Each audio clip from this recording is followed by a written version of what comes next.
Hey shoppers, today we have a portable air conditioning by the brand of Comfort Dura. It does have an instruction manual on how to set it up, install it, and how to operate it. And this particular model has a remote. So you can simply power this with the remote. So say you're laying in bed and you want to turn up the air.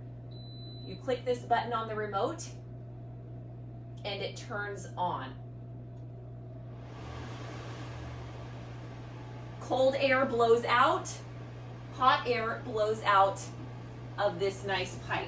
So you want to install it in your window so the hot air goes out and the cold air cools down your room. It has a digital screen. You can set a timer. You can adjust the fan by going up or down with the up and down arrows. You can click mode or standby. You can have a fan, cool mode, or dry mode, and then there's a sleep mode. This is a great thing to have in the summertime to cool down your house when it is so hot. And if you don't have an air conditioner or if you're in a cabin, you just simply install it and let it cool down your home.